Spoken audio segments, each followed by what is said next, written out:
Buenos días a todos, muy bienvenidos a los jueves de webinars que tenemos con Alumina. Hoy nuevamente nos reunimos para tratar temas pertinentes para la arquitectura, para la construcción. Hoy tenemos un tema súper interesante y ya lo van a conocer. Antes que nada, antes de empezar, quiero recordarles las normas de nuestro webinar. Recuerden que todas las preguntas que ustedes tengan las pueden hacer a través de la sección de preguntas y respuestas que van a encontrar ubicada en la parte derecha de su pantalla. Les recomendamos hacer sus preguntas en el momento en el que las tengan, no las dejen para el final, las pueden hacer desde un principio para tener las preguntas allí almacenadas. Nosotros al final de la presentación vamos a tratar de responder la mayor cantidad de preguntas posible. Otra cosa que quiero recordarles es en ese mismo chat de preguntas y respuestas ustedes van a encontrar el vínculo que los va a llevar directamente a nuestro canal de YouTube de Alumina Arquitectura. Allí ustedes pueden suscribirse, activar la campanita para que cada vez que montemos un contenido nuevo, ustedes puedan verlo y saber qué contenido se está actualizando.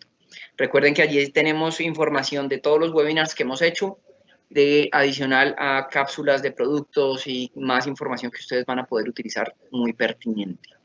Bueno, hoy nos trae un tema súper interesante. Hoy vamos a hablar de un proyecto icónico en la ciudad de Medellín y quiero pues que arranquemos un poco con el tema. Vamos a hablar sobre el edificio FIC A5 de la ciudad de Medellín. Hoy precisamente vamos a tener al equipo, al gestor del diseño, del equipo de diseño de este proyecto. Vamos a estar hablando de él. Antes de darle la palabra y de presentárselo, que quisiera contarles, bueno, primero me presento a los que no me han conocido durante los webinars anteriores. Mi nombre es Gabriel Cubillos, soy el director de la gestión del conocimiento en Alumina. Llevamos un tiempo, llevamos ya un poco más de 6 meses haciendo estos webinars, hemos tenido asistencia de todo tipo, arquitectos, constructores, diseñadores, especificadores, otras empresas que están en el ámbito de la construcción. Han estado con nosotros en los webinars participando de la información y también, digamos, estando junto a nosotros con la información que estamos entregando también. Entonces, como les decía, hoy vamos a hablar acerca del proyecto del edificio FIC A5, un nuevo ícono dentro de la ciudad de Medellín. También quisiera presentarles entonces al expositor de hoy. Hoy tenemos al arquitecto William. Él va a estar con nosotros, William, te pido si por favor puedes poner la diapositiva siguiente ahí. Muchas gracias. William va a estar con nosotros, hoy nos va a contar, él es un arquitecto de la Universidad Nacional, tiene 14 años de experiencia en el diseño arquitectónico, se ha enfocado en edificios institucionales, ha ganado varios concursos precisamente en este tipo de edificaciones y además es docente universitario, él hace parte de área Área 4, estudio de arquitectura, digamos que es la empresa que él tiene. En este proyecto que él nos va a presentar hoy, también participaron AIA como constructor y allí está su gerente de diseño Gabriel Arango y el coordinador de diseños también de AIA que es Jorge Hoyos. Ellos estuvieron de la mano participando en este proyecto. Ahora quisiera, antes de continuar, hablarles un poco de Alumina a las personas que nunca se habían conectado a nuestro webinar y que estaban, digamos que son nuevas. Quisiera contarles qué estamos haciendo y cuál es la razón de que estemos haciendo estos webinars con ustedes. Alumina es un transformador de aluminio que fue el pionero en Colombia en empezar a transformar aluminio y desde ese momento ha sido el líder de la transformación del aluminio en Colombia. Pero ahora estamos migrando nuestra estrategia a acercarnos más al mercado y ya no simplemente transformar el aluminio en perfiles, sino en soluciones innovadoras. Precisamente hoy vamos a ver una de esas soluciones innovadoras en las que nuestro aluminio se transformó. Alumina, como les decía, entonces hemos migrado de ser simplemente un productor de aluminio a un productor de soluciones para la industria de la construcción. ¿En dónde estamos ubicados? Pues Alumina tenemos 2 plantas de producción, una en Medellín y otra en Cali, en donde a través de estas plantas distribuimos todo el material que nosotros transformamos a toda Colombia, Suramérica, Centroamérica y Norteamérica, donde ustedes pueden ver las zonas azules en el mapa, allí estamos nosotros. Tenemos algunas oficinas comerciales, en Colombia tenemos en Bogotá, Medellín, Cali, Barranquilla. En Quito, en Ecuador, tenemos nuestra oficina que atiende el sur del continente. En Miami tenemos nuestra oficina que atiende Norteamérica y Centroamérica. Tenemos más de 600 clientes, más de 1000 colaboradores y 1800 empresas que participan como proveedores de nuestra compañía. Esto es Alumina. Ahora, para que nos hable un poco más del proyecto y que se presente, le doy la bienvenida. William, muchísimas gracias por estar con nosotros, muchísimas gracias por el tiempo que estás sacando y bienvenido, el público es tuyo. Bueno, buen día para todos. Mi nombre es William Castaño, soy arquitecto de la firma Estudiaria 4. Este proyecto lo hicimos en compañía y en parte de dirección de AIA, con el arquitecto Gabriel Arango y Jorge Hoyos. Y detrás de esto también hay un equipo grande que nos acompaña tanto en la parte técnica como arquitectónica. Área 4, que es un estudio nacido de hace ya 14 años en sociedad con unos amigos y que hoy ya ha evolucionado y venimos haciendo, digamos, proyectos ya bastante como importantes en el medio y además que la pasamos bien haciéndolo. Esa es una como de las consignas que tenemos en Área 4. Entonces, Área 4, como les decía, es un taller que nace nosotros nacimos a partir de los concursos. Y básicamente los concursos fueron los que nos dieron pie para mantenernos en el tiempo, ser vigentes. Y en Sociedad con IA hemos logrado también encontrar ese nicho donde a través de los concursos podemos llegar a proyectos importantes. Esto aplica tanto para los concursos privados como públicos. En este caso, este proyecto fue un concurso, el cual se realizó en el año 2013, donde se invitaron varias firmas importantes por parte del dueño del proyecto, que es el Fondo Inmobiliario de Colombia, Bancolombia, y que a través de Londoño Gómez, que es la gerencia, se realizó el concurso y el cual después de un debate donde se presentan pues todas las propuestas, se dio como ganador. Entonces, les quería contar un poquito también de Área 4. Área 4, como les decía, viene nacida a través de los concursos en los cuales hemos participado, que son alrededor de ya unos 55 concursos en todos estos 14 años y gracias a Dios nos ha ido bien. Entre esos, por ejemplo, la nueva sede Invías, que fue 2011, primer puesto. Tenemos varios proyectos que ya hemos realizado a través de llamados pues, particulares de clientes. Por ejemplo, en la Cámara de Comercio de Bogotá, sede Fusagasugá, fue un concurso a través de la Sociedad Colombiana de Arquitectos. Que vemos acá. Recientemente nos ganamos el concurso para el Monumento a los Héroes, que es el monumento que reemplazará el que se encuentra actualmente ahí en la Caracas, en Bogotá, y donde se instalará la nueva estación del Metro Héroes.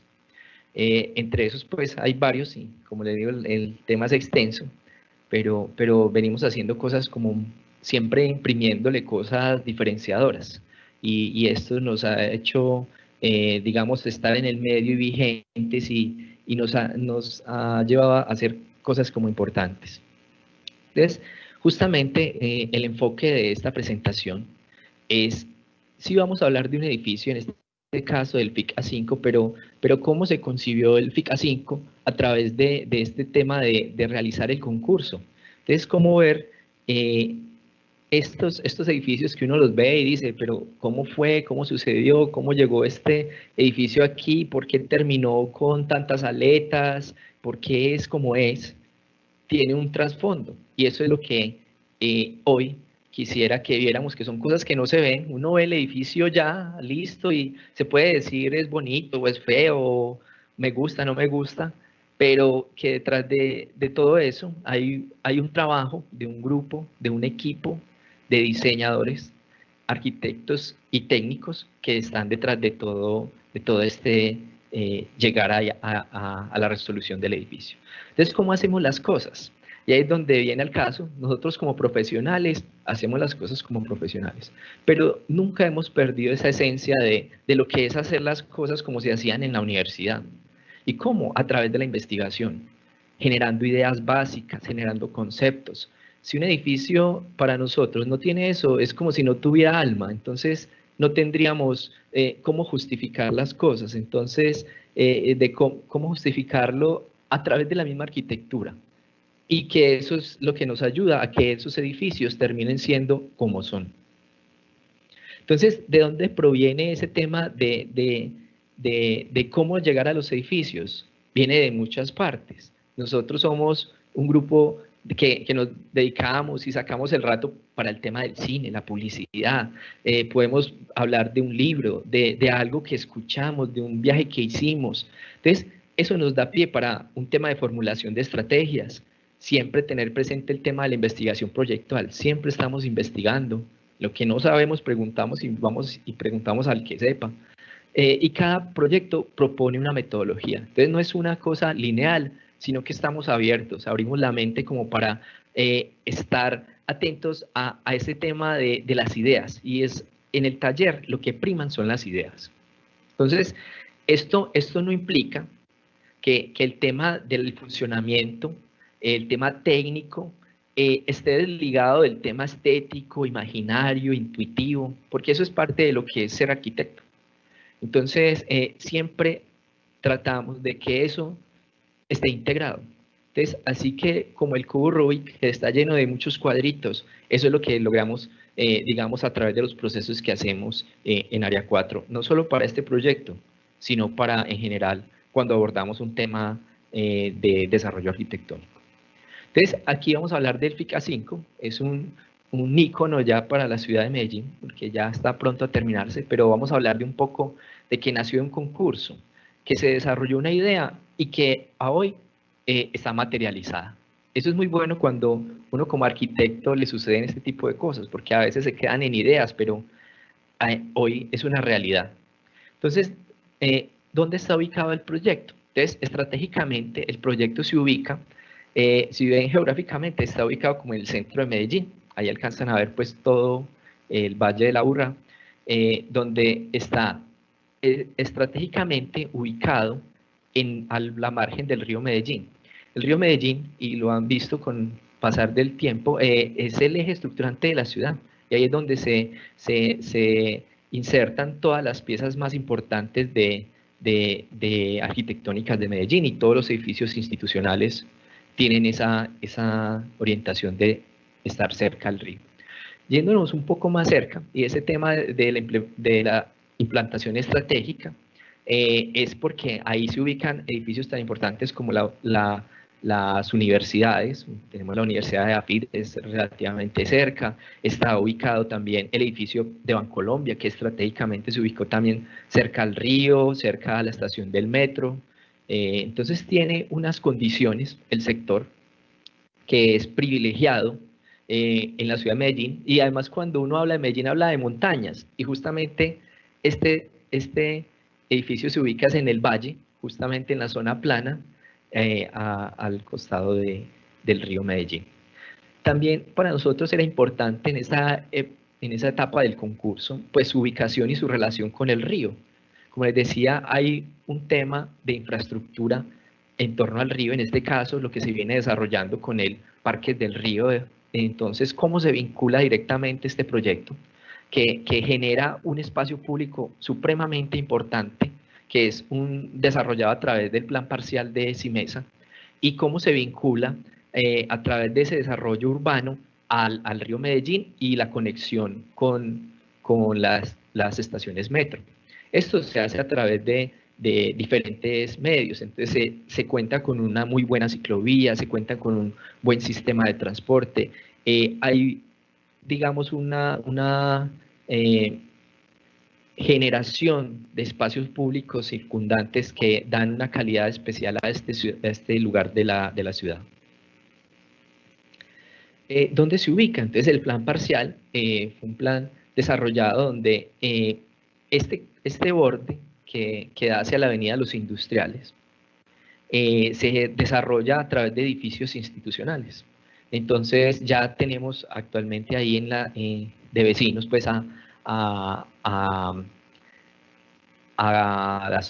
Torre Médica, tenemos a C3, tenemos el Hotel Ibis, y el proyecto se desarrolla en estos dos lotes, que es el A5 y el A6.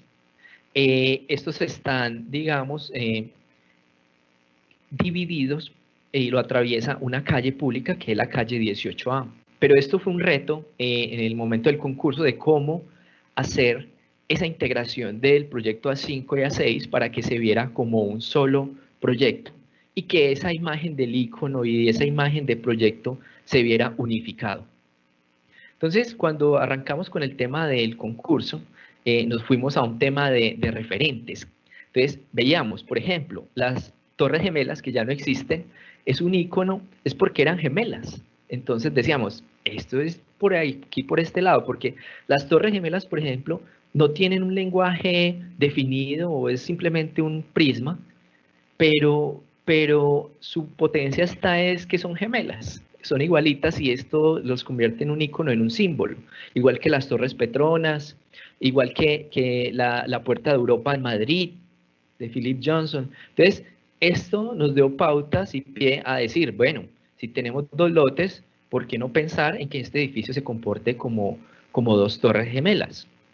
Entonces, también nos fuimos a investigar qué es un icono. Entonces, realmente cuando uno ve un edificio, y esto viene al punto, y es que si uno lo dibuja, uno como arquitecto lo dibuja en 2 o 3 líneas, es muy evidente de que se convierte en un icono. Esa es como una cosa. Entonces uno puede evidenciar muy fácilmente la Torre Eiffel, puede hasta dibujar el edificio Coltejer, para nosotros un icono en Medellín, o las Torres Gemelas, que son 2 barritas. Entonces eso era lo que buscábamos.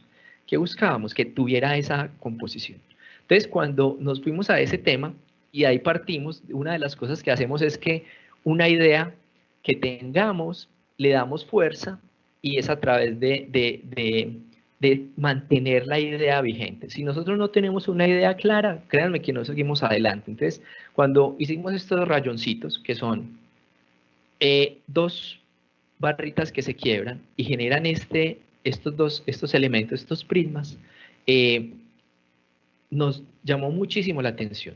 Entonces, esto respondía a un tema que planteaba el concurso, de una imagen institucional diferenciadora, con un edificio amable con el medio ambiente. Ahorita vamos a desarrollarlo, y por tanto también la fachada juega un papel importante en esto, y un icono para el sector y Medellín en general. Entonces, ahí también había un compromiso del dueño de decir, vamos a hacer un edificio de buena calidad, vamos a proponer aquí un edificio que se convierta realmente en un icono y un referente urbano.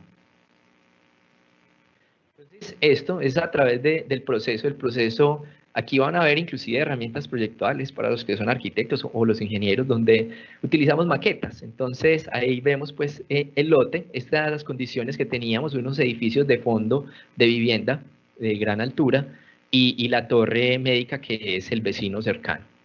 Entonces, con esto empezamos a trabajar de cómo se ubicaba esa volumetría del edificio, ¿cierto? Era importante cómo interactúa ese edificio con las preexistencias, e inclusive el futuro desarrollo, que es a mano derecha de Cartón de Colombia. Entonces, hicimos muchas intenciones, esto siempre procurando del manejo de los índices, de que realmente esto es un proyecto que tiene que ser rentable, y que tiene que darle un beneficio económico al cliente, pero eso nunca lo perdemos. Simplemente utilizamos esto como un elemento más, pero en la búsqueda de esa arquitectura que sea chévere, que uno disfrute. Y justamente cuando hicimos este tema y hablábamos de las Torres Gemelas, nos dio que el edificio, por su composición, podíamos tener ese vano central, que es la calle 18A, como una puerta hacia el río, que se comunicaba directamente hacia el río, y los 2 elementos se desarrollaban como unas L, que daba ese símbolo urbano. Entonces, ese fue uno de los puntos importantes que dio parámetros para que el jurado determinara quién fuera el ganador. Entonces, hoy, y viene al caso, hoy el A5 es una primera etapa. Apenas vamos en la mitad del camino. Esto, como les digo, arrancó en 2013 y hoy 2020, pero vamos en la mitad del camino porque sigue más adelante lo que viene, que es la 6. Luego de que teníamos ese tema de la volumetría del edificio y nos convencíamos realmente de que eso era lo que queríamos, empezaron a aparecer elementos importantes. Ya en la relación urbana, el tema de alturas. El A5 es un edificio que su área construida es de 50.000 metros cuadrados aproximadamente, y A6 es un lote mayor que tiene alrededor de 60.000. Pero eso se ve como la diferencia entre uno y otro volumen, pero siempre conservando como sus mismas características. Entonces ya teníamos esto, entonces ya decíamos, estamos convencidos con el volumen. Vamos a ver qué pasa con el lenguaje.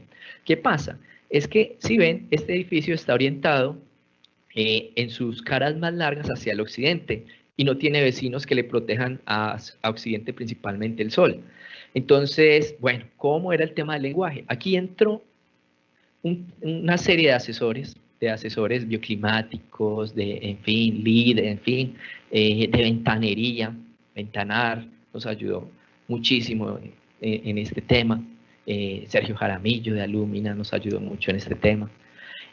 Donde empezamos a abordar cómo era el lenguaje de la edificación. Entonces nos imaginábamos, bueno, verticales, horizontales, en fin, probamos una serie de cosas y finalmente aquí al costado derecho y al final decíamos las verticales, claro, ¿por qué no? Así nos da mucho más fuerza, el volumen es un prisma mucho más simple, no nos llenamos de adornos en el edificio, sino que es lo que es. Entonces, eso es lo que buscamos en la arquitectura, simplificarlo, inclusive parte de eso es llegar a la simplicidad. Entonces, esto nos dio pautas de pensar en una cosa, ¿qué pasa con la fachada? Entonces, aquí normalmente los edificios, pues tenemos unas fachadas planas, pero ¿qué pasa cuando la fachada se comporta como una fachada cortina? Entonces, esto nos dio pie de que doblábamos esa fachada y nos generaba una fachada cortina. Entonces, esto nos ayudaba para que el sol diera directamente sobre esa doble fachada, llamémoslo así, en esa fachada cortina, y nos generaba un ambiente interesante a estudiar al interior del espacio y con un lenguaje diferenciador.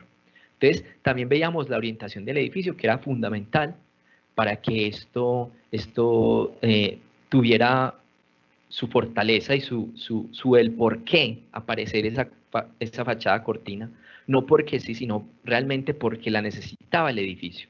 Y además propiciaba un tema de ventilación de visuales hacia una orientación específica que queríamos, que es principalmente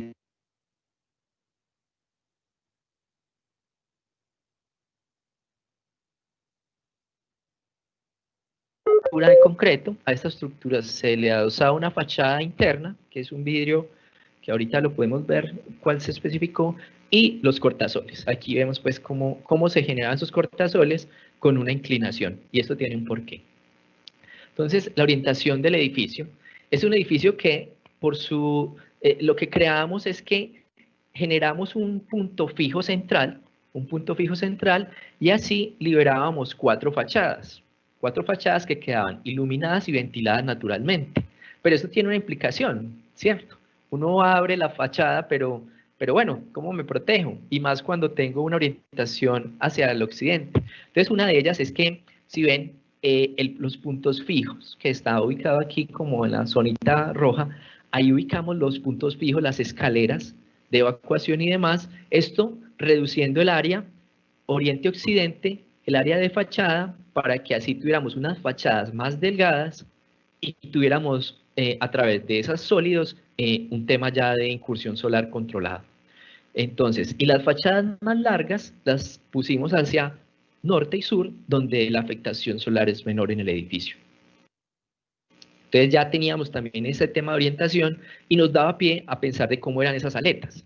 Entonces, este es un análisis solar inicial donde vemos aquí la incidencia solar, cómo penetra en ese volumen, en el amarillo, esto es en la mañana, cómo penetra y cómo cambia al ponerle los cortasoles esa incidencia solar.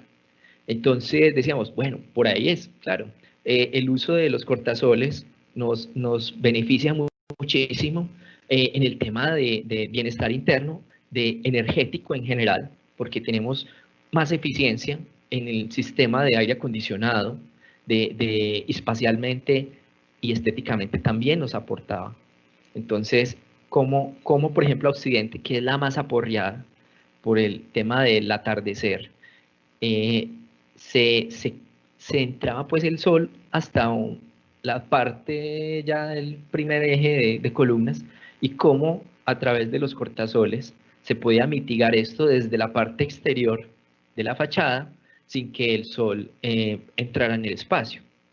Entonces, esto nos dio pie para decirle, bueno, proponerle al cliente, bueno, esta fachada se vuelve parte fundamental, no tanto del lenguaje del edificio, sino de cómo va a responder al medio ambiente este edificio.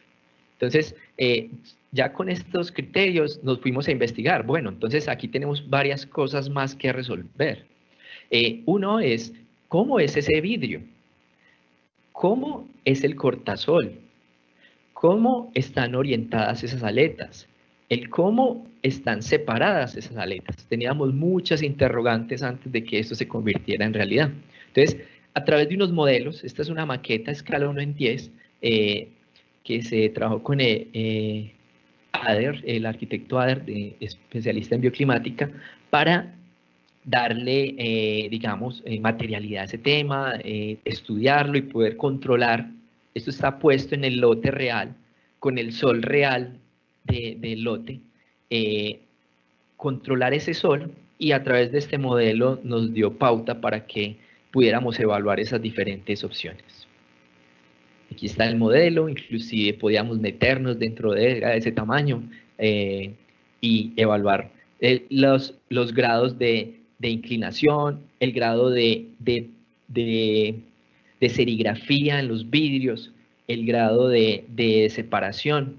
Entonces esto nos permitía estudiar este tema. Aquí vemos pues un tema de la carta solar, de cómo estaba, el edificio estaba girado 6 grados con respecto al norte, entonces eso implicaba también una consideración, no todas las aletas están orientadas hacia el mismo ángulo, sino que después de este análisis nos dio de que la orientación de las diferentes fachadas tenía unas características. Entonces lo que le aportamos, como es una fachada fija, no es una fachada móvil, sino que es un elemento fijo, nos permitía ya evaluar cuál era la cantidad de sol en el curso del año que podíamos tapar en mayor grado utilizando una inclinación específica en estas aletas. Entonces, después de este análisis, nos dio de que la aleta tenía las siguientes características, y era 64 centímetros de largo. Esto también va, y ahí a los señores del vidrio, dado en función a la subdivisión y cómo se partían los vidrios. Entonces nos dio 64 para hacerlo mucho más eficiente también desde el punto de vista económico. Con una inclinación de 55 grados y además de esto tenía que estar separado de la fachada 10 centímetros. Ahorita les explico por qué. Entonces, ya bueno, teníamos la aleta, perfecto. ¿Y eso cómo se resuelve? Tenemos que generar una ventanería, tenemos que generar unos soportes. Ahí viene todo un tema del equipo de ingeniería. De Alumina fue parte fundamental de este desarrollo. Entonces, ya con estas características teníamos un esquema de cómo se comportaban esas aletas y ya teníamos el ángulo preciso de cuál era el ángulo que en el curso del año tenía mayor protección solar para el edificio y fueron 55 grados. Entonces, ya teníamos el ángulo de inclinación, la separación de las aletas que nos daba 80 centímetros, además con una función de modulación de vidrios también internos y hubo unas aletas de de 64 centímetros en largo, son variables, van de 3 metros, hay de 1 metro, pero son muy estándares. Eso es otra cosa que tiene el edificio. El edificio es gigante, pero el número de ventanas repetidas son muchas, o sea, es muy estándar el edificio. Y contamos también con unas ventanas proyectantes que hacen parte de esa fachada interna que sirve en su momento para una ventilación, digamos, en un caso de emergencia, de que falle el aire acondicionado, en fin, se pueda contar con esto. Entonces, ¿cómo lograr esa materialización de esa fachada? Si eso es un invento de todos nosotros, de todo el equipo. Entonces, bueno, hicimos un mock-up. Como les digo, siempre el tema investigativo presente. Entonces, generamos una maqueta 1 en 1 de cómo era esa fachada, ¿cierto? El tema de sus soportes, evaluar los soportes, evaluar cómo se integraba la fachada interna con los soportes, con los cortasoles, el color. Ahí se alcanzan a ver. Esta inclusive está hecha en metal, pero finalmente terminó siendo en aluminio, también de alumina, que desarrolló el tema. Y también el grado de la serigrafía, porque si ven, queríamos un edificio que también fuera un poco claro, pero nos gustaba mucho el tono del vidrio, que quedara gris. Entonces era también fundamental de que tuviera un tono preciso, tanto el tono como el grado de serigrafía. Entonces fuimos evaluando a través de muestras y de pruebas, ensayo-error. Aquí nada estaba, digamos, hecho o venía ya listo, hubo que hacerlo. Entonces fue todo un proceso, todo un proceso. Entonces, bueno, cuando pensamos en la serigrafía, bueno, ¿qué pensamos de la serigrafía? Entonces, en serigrafía vimos muchas cartas, muchos diseños, en fin, opciones, que horizontales, que de rayitas verticales, que de puntos, de cuadritos, y en fin, evaluamos toda clase de serigrafías. Pero finalmente optamos por el tema de punticos. Esto con varias condiciones, y este estudio nos dio de que cuál era el grado, el diámetro del puntico, la separación del punto y inclusive el color. Entonces se evaluaron muchos puntos de 5, de 8, de 3 y como conclusión, aquí podemos ver el estudio. El estudio es muy bonito e interesante porque aquí vemos los puntos de 3 milímetros blancos y como podemos ver también en la parte de abajo, los punticos negros. También lo evaluamos con grises. Y cómo es esa interacción interior-exterior y esa percepción del paisaje a través de estos punticos para que no fuera un edificio que uno se mete en un edificio y se ve como cerrado o que no tiene la percepción del paisaje. Y entonces, cómo esto influye también en el bienestar de las personas. Porque vimos que los horizontales, por ejemplo, distorsionan el paisaje. En cambio, los puntos lo que hace es que simplemente vos ves a través de los puntos y alcanzas a ver muy bien el paisaje. Entonces, bueno, eso fue otra de las ganancias que tuvimos a través de esta investigación, también cómo se comportaba en la noche, el reflejo. Entonces, ya nos dieron pautas de cómo era esa serigrafía. Esta serigrafía también se logró a través esta serigrafía está en la cara externa, que es otra cosa que para los ventaneros a veces es diferente, y es porque esa es la que le da el aspecto exterior. Entonces al interior tenemos un vidrio, que es un parsol gris, pero en la cara exterior es donde está el color real del edificio, hacia el exterior. Entonces por eso a veces uno ve fotografías o si pasa por el edificio, si uno lo ve el edificio desde el costado, en la industrial, si uno va de norte a sur, el edificio es blancuzco, y si va uno de sur a norte, el edificio es gris. Tiene una particularidad. Otra cosa importante, y por eso hablábamos de la separación ahorita de los 10 centímetros, y es que el tema de vientos es importante. Entonces decíamos, bueno, ¿cómo va a ser este tema para que pueda controlarse ese tema del viento? Entonces, por eso las aletas de la fachada, para que permita que fluya las corrientes de viento, y se hicieron pruebas de cuáles eran esas condiciones. Además, el vidrio principal, el de la fachada, las aletas, tiene un elemento que le da rigidez es Centriglass, que aguanta pues hasta vientos huracanados.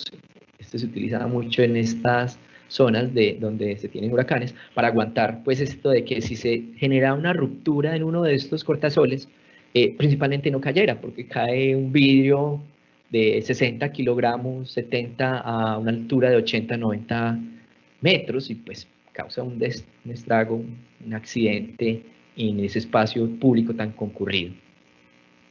Es cómo se comportaba.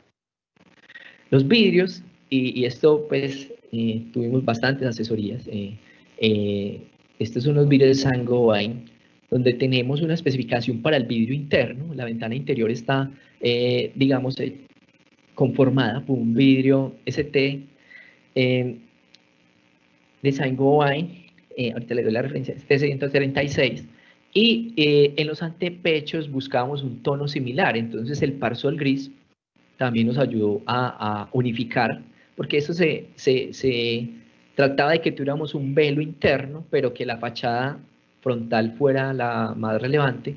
Entonces tenemos esa fachada interna compuesta por estos dos vidrios, y en la fachada externa tenemos el cortasol, que está constituido por un vidrio gris, Parsol gris en la parte interna, luego un cristal claro con donde está la serigrafía gris, finalmente quedó gris de 3 milímetros que da a la cara exterior. Entonces ya teníamos también los vidrios y teníamos también otra cosa importante, era el lobby. El lobby en este proyecto era un diferenciador, y es que tenemos un lobby que tiene 8 metros de altura libre con 560 metros cuadrados de lobby. Y teníamos también un vidrio que nos apoyara como en el tema del control solar. Entonces, un lobby, un vidrio lobby que tiene pues en el lobby. El sistema que nos ayudó pues a iluminar mucho en este tema y ventanar, es un sistema unitizado donde nos permitía pues tener esta modulación. El edificio pues tiene una modulación lograda para que sea en función de ser muy eficiente en la modulación de vidrios. El vidrio se apoya en el antepecho, un antepecho de 60 centímetros, y genera una zona de visión de 2,20 con una cuelga de 50 centímetros que tiene el vidrio Parsol en la cara exterior y un superboard en la cara interna. Esto también era importante porque el tema de incursión solar estaba dado en esta apertura que se tenía hacia la fachada. Entonces, tampoco es gratuito que a veces los vidrios superacristalados pues, de piso a techo se ven muy bien y todo, pero también, bueno, ¿cómo me hago responsable de ese ingreso solar hacia el espacio? Entonces, por eso se genera estas fachadas como más masivas y generaba zonas sólidas y zonas abiertas que permitían que ingresara cierto grado de iluminación y que a los señores del aire acondicionado le propiciáramos un menor consumo también de aire acondicionado. Esta es como una configuración general. Entonces tenemos pues en la cara externa, interna, el Kulai ST136, con más un vidrio incoloro. Y tenemos también tenemos con esta misma explicación las proyectantes, el forro de antepecho con el vidrio Parsol gris templado, y los vidrios de las aletas que tenemos pues estos vidrios Parsol gris con el Centriglass para el tema de seguridad y la serigrafía. Entonces, bueno, ¿cómo es eso? Después de tener todos esos elementos, ¿cómo nos imaginamos el edificio? Entonces el edificio, aquí hay una imagen de la etapa del concurso. Entonces aquí vemos el A5, ya tenía su característica, y era que habíamos logrado un tema volumétrico que estábamos tranquilos con ello, y ya el tema del lenguaje teníamos un apoyo técnico y el por qué ese edificio tenía esa configuración de fachada con esas aletas. Entonces no era gratuito, era parte fundamental de este desarrollo del edificio. Entonces aparece el A5 y cómo aparece luego el A6. Y esto daba pie a entenderlo como un solo edificio, así esté dividido por una calle pública, era un complejo de oficinas que lograba esa unificación a través de la volumetría y a través del lenguaje. Estos son imágenes. La del lado izquierdo es la imaginario después de todo este desarrollo. Los proyectos van cambiando a medida que se van desarrollando cosas, pero quedamos tranquilos pues con el resultado, porque la de la izquierda, la de la derecha, es una foto real, hace una semana más o menos, y vemos pues que el proyecto mantuvo su imagen, se logró pues lo que buscábamos, se solucionó el tema de las fachadas, y quedamos muy tranquilos pues como con la resolución final de la edificación. La gente, ya uno pasa por ahí y ve un edificio que es diferente, que tiene un lenguaje diferente, que es un lenguaje contemporáneo, donde actualmente estamos hablando del tema energético. Aquí detrás de todo esto podríamos hacer charlas interminables de temas específicos, de las ventanas, del tema bioclimático, del tema, en fin. Este es un resumen pues como muy pequeño de lo que es el edificio, porque tiene muchas cosas. Pero en definitiva, pues quedamos muy tranquilos con la resolución del tema, principalmente de la fachada, que era un tema bastante importante en el edificio. Y cómo esta es una fotografía tomada hoy en la mañana, inclusive, de cómo nos imaginamos y cómo está hoy el edificio. Entonces, como ven, eso varía lo que les decía. A este lado uno lo ve más gris, más claro, y a este lado lo ve uno más oscuro. Es un edificio que cambia también con el sol, con la luz, y esto le da fuerza al edificio. Se ve un edificio que está logrado a través de la tectónica, el manejo de los detalles en su ventanería, de que es un edificio contemporáneo, de que realmente es un edificio que está a la vanguardia. Ahora con el tema energético y todo lo que nos viene sucediendo, pues el cambio climático y demás, es un edificio que digamos, le aporta al entorno y a y el edificio en sí concebido pues para que sus habitantes tengan un espacio muy agradable. Entonces, esta es una fachada, esta es la fachada sur, la fachada más larga y grande que tenemos. Aquí se ve pues toda la magnitud de los cortasoles.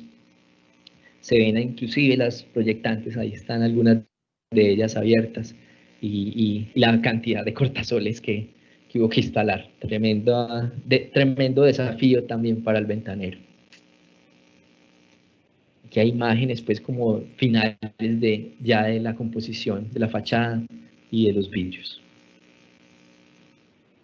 Esta la tomé hoy en la mañana también, aunque ahí me perdonarán todavía las protecciones de los virus y demás, pero es una cosa bien interesante porque uno se imagina, bueno, ¿qué es lo que yo veo a través de todo ese cortasol y los puntos de lo que hablamos? Pero si alcanzan, si ven, ni siquiera se notan los puntos, pero son supremamente importantes en el tema del control solar hacia la fachada exterior. Por eso es que ese sándwich está hecho de esa forma, porque veíamos que de interior hacia exterior nunca teníamos esa percepción, pero la percepción que uno tiene de los puntos y del color se da es desde el exterior hacia el interior del edificio. Entonces, ¿cómo se vuelve esta fachada, a pesar de tener todos estos elementos, una cosa muy transparente, con muy buena visión y muy buen ingreso de luz natural? Esta es el costado oriental. Esta me gusta y la traje a colación es porque está en proceso, y esto es parte pues de los proyectos, pero entender ahí muchos elementos la dificultad del tema de los anclajes, de tener muy bien, digamos, el cronograma de sus actividades. Sé que para todos ha sido un reto este tema de la ventanería, pero que hoy ya es un logro tenerlo ya casi que en 95, casi en su finalidad, finalizando pues la totalidad del proyecto. Aquí hay algunos de los elementos. Entonces, cómo aparecen estos elementos que soportan los vidrios, sus pernos, cada uno de sus elementos, estos elementos bastidores circulares que soportan los cortasoles, cada uno de esos elementos pues que fue pensado en función ya de esta idea, de ese rayoncito que al inicio teníamos, que eran los bloquecitos torcidos, y cómo se convirtió en este edificio ya que tenemos hoy. El lobby, como les decía, un elemento diferenciador, con una altura importante. Estas son imágenes del lobby. Hoy son imágenes, pero pronto, en un mes o un mesecito más o menos, estaremos viendo ya este espacio terminado y con todas estas características que buscábamos, que era esa permeabilidad, de que uno sienta que está por el espacio público y hay un elemento supremamente permeable, que el edificio es muy amable con el peatón. Así, eso es lo que busca Simesa y lo que planteaba el plan parcial, y eso también fue uno de los puntos importantes en el concurso, de cómo los edificios se integran con el espacio público. Entonces esta era una de las cosas importantes. Se van a plantar nuevos árboles, la vegetación, o sea, toda una serie de elementos para que esto se integre. Como verán, inclusive hasta al interior del edificio se planteó arborización para que ese adentro y afuera esté casi que integrado y solamente separado por ese vidrio transparente y los contrafuertes. De resto, sería como si tuviéramos un gran espacio público que es por donde uno ingresa al edificio. Y estas son, aquí vemos pues al costado izquierdo el proceso. Actualmente ahí vamos, pero ya se ve las características importantes del proyecto, donde es su altura, es esa integración entre el espacio público y su relación. Ahí está tapado pues por el Sarán, pero apenas se abra, se va a convertir en un espacio supremamente abierto y de relación directa con el espacio público y el peatón. Y aquí vemos unas imágenes ya como finales de lo que es hoy el proyecto. Y esto es una historia que continuará, porque aquí vamos, pero estamos en marcha y continuará, porque esta es apenas la mitad. Vamos en el A5 y próximamente continuaremos con A6. Bueno, aquí ya es como la parte final y quisiera dar agradecimientos pues a todos. Son muchas personas, pero entre esos está el Fondo Inmobiliario Bancolombia, que es el dueño del proyecto, AIA, que es parte fundamental en el tema del diseño arquitectónico, Londoño Gómez como gerente del proyecto, en la interventoría, Ménsula como constructor, José Tobaren como ingeniero especialista en aire acondicionado, Greenloop, que nos apoyó en todo este tema de mirar el tema climático y demás, a García con su bioclimática también, a Lumina, que nos apoyó demasiado en el tema del desarrollo, de convertir este sueño en una realidad, Vitel, Sandino, Ventanar, que con su paciencia y trabajo ha hecho esto realidad. Entonces, les agradezco a todos y a todo el equipo, pues es una cantidad de personas, hasta todos los trabajadores que hay detrás de un proyecto de esta magnitud.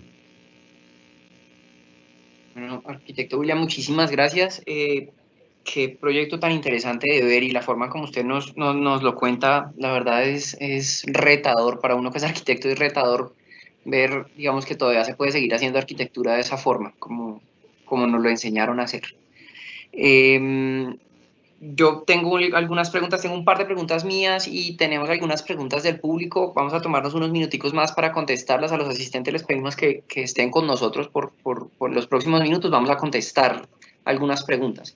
Como siempre, igual va a quedar grabado el webinar, pero queremos contestar algunas de las preguntas. Quisiera empezar con un par de preguntas mías. La primera es, y se la he hecho a todos los diseñadores y arquitectos y consultores y demás que hemos tenido invitados, y es, bajo su experiencia y viendo cómo se estaba diseñando la arquitectura en el mundo entero hasta estos días de que empezó la pandemia, y viendo cómo la pandemia ha afectado las costumbres y ha cambiado la gente y todo lo demás, ¿usted cómo cree que esto va a afectar el diseño arquitectónico de aquí en adelante? ¿Para dónde cree que va la arquitectura, William? Sí, una de las condiciones es que esos espacios de trabajo estén adaptados, donde la persona se sienta casi como en la casa, o sea, que tenga un espacio mucho más amable. Sí. Mucho más amable, donde tenga espacios que le generen descanso, donde en la oficina, como la conocemos, va a tener que ir cambiando en sus aspectos espaciales, en cómo uno también se sienta a trabajar, cómo trabaja. Entonces, esto va a cambiar. Y estas oficinas, estas nuevas oficinas, digamos que tienen toda una serie de características que apoyan esa idea. Inclusive, si fuéramos más a fondo, hay unos espacios muy especiales que tiene el edificio, con unas grandes zonas sociales y espacios comunes bien interesantes. Entiendo, súper.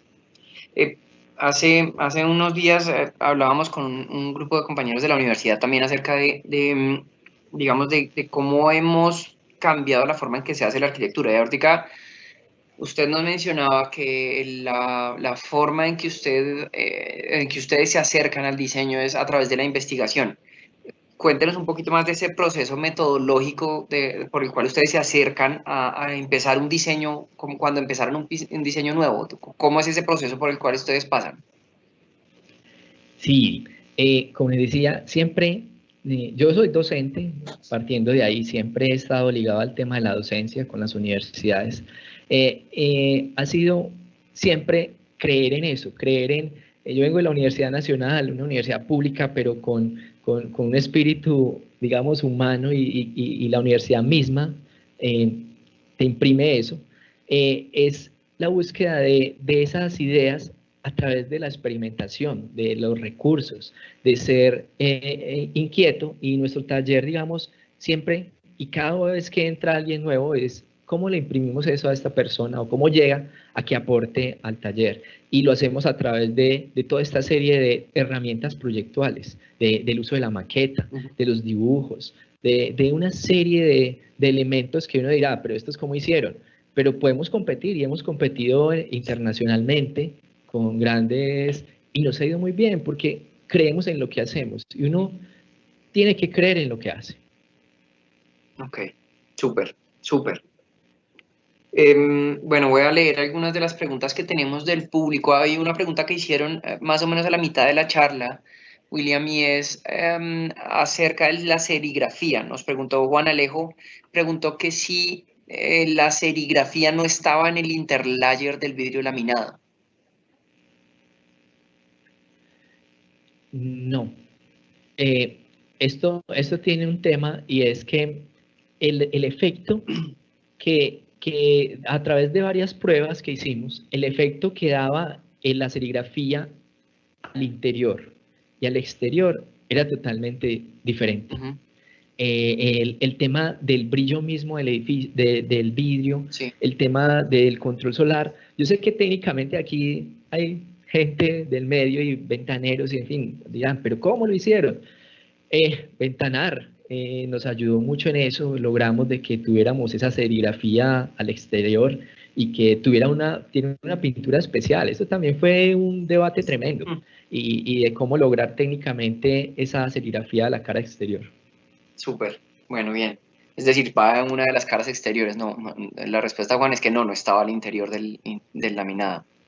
Nos pregunta Juan Gómez que si se tenía desde el momento en el que se participó en el concurso del diseño como un presupuesto por metro cuadrado al cual se debiera llegar desde el momento del diseño, o no se tuvo en cuenta eso desde el principio.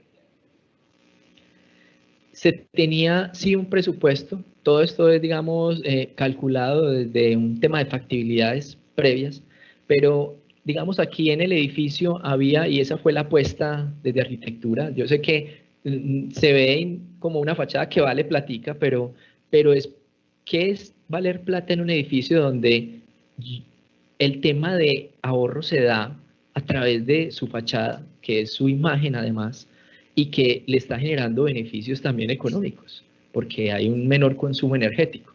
Entonces, sí se tenía un presupuesto establecido, o siempre se ha tenido muy controlado el tema presupuestal. Siempre el edificio es supremamente estricto en ese tema presupuestal, pero con ese presupuesto logramos que se convirtiera en realidad. Y aquí entre nos, ¿cuántos crees que hasta el momento ha sido los costos de construcción, digamos, por metro cuadrado del edificio? ¿Tienes un valor? Bueno, les puedo dar algunos, por ejemplo, si hablamos específicamente de la fachada, y ahí me corregirán de pronto, por ahí hay algunos que nos pueden apoyar, pero estamos alrededor más o menos lo que hemos indagado. Eso, cosas de arquitecto puede ser lo que uno pregunta, Sí. pero estamos alrededor, el cortasol está cercano a 1 millón de pesos por cortasol, y la fachada interna está más o menos en unos 700.000, 800.000 pesos, y ya la construcción está cercana a los 2.500.000. Ok, metros cuadrados. esto teniendo en cuenta todos los tipos de vidrios, todos los serigrafías, los anclajes, es decir, los costos no son tan elevados a comparación de, digamos, de la gran cantidad de trabajo que tiene esa fachada. Sí, es una cosa muy particular, pero se logró una eficiencia, ¿cierto? Una eficiencia a través de estos recursos, del uso del vidrio, de la condición de qué vidrio iba en dónde se necesitaba, cuál era su especificación. Eso también hay un tema económico. Súper. De hecho, bueno, aquí había otra pregunta que iba a eso, que era cuál era el costo de la fachada después de todos esos requerimientos, pero ya lo acabamos de responder. Y hay una pregunta precisamente respecto a ese tema del ahorro que se podría lograr, y es que si existe alguna medida del ahorro que se logró en el edificio después de todas estas mejoras en el diseño. Claro que sí. Hablamos de porcentajes, y hay porcentajes de cercano del 30% si uno tuviera 35, si uno tuviera una fachada así, solo vidrio, Sí. o con antepechos o cerrándose, hay un ahorro cercano al 30-35% de una fachada estándar. Wow, wow. Bueno, voy a tomar un par de preguntas más solamente. Hay una anónima que me preguntan que si aparte de los edificios icónicos como este, en el que se usaron referentes de grandes torres internacionales, ¿qué otros referentes utilizan para el diseñar? Y sí, nosotros, digamos, hay referentes edificios y también arquitectos, oficinas de arquitectura. Ajá. Entonces, siempre estamos muy pendientes de lo que hace OMA. OMA es un taller bien interesante. Estamos también pendientes de BIG, que hace cosas interesantes. A veces nos parece un poco salido ciertas cosas, pero al menos son propositivos, y es lo que siempre buscamos, que también tengan los proyectos que hacemos en la oficina. Sea grande o pequeño, siempre le imprimimos algo interesante. Súper. Bueno, tengo tal vez un par de preguntas más, pero solo voy a leer una más. Ya nos hemos pasado un poquito del tiempo, qué pena con los asistentes, pero pregunta Liliana del Pilar que si dentro del diseño se tuvo en cuenta el paisajismo y cómo se tuvo en cuenta. Claro que sí. Por eso esta charla podríamos seguir hablando del edificio. Tenemos una cosa bien bonita e interesante, tanto en el espacio público, que lo que hacemos ahí en esos dos lobbies, y eso estamos en ese proceso, es que generamos un tema de paisajismo y arborización nueva que no tiene el espacio público actual, para integrar esos dos lobbies.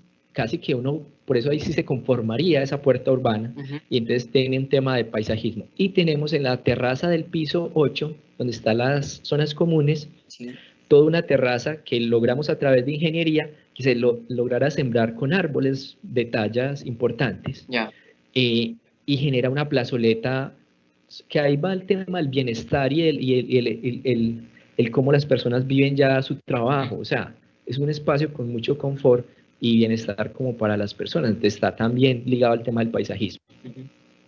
Vale, súper. Pues William, muchísimas gracias por el tiempo. Ya no te quitamos más tiempo. Recuerden que nuevamente este webinar va a estar grabado, va a estar a su disposición, van a poder verlo cuando quieran en YouTube. Les enviaremos por correo también las memorias de la presentación y las respuestas a todas las preguntas que nos hicieron. junto con, obviamente, con los datos de contacto que están ahí de William para el desarrollo de los proyectos. William, muchísimas gracias de verdad a todos los asistentes. Muchas gracias, William. Quedamos pendientes para que nos muestre el proyecto que ganó con los héroes, el de la modificación del edificio del Monumento de los Héroes.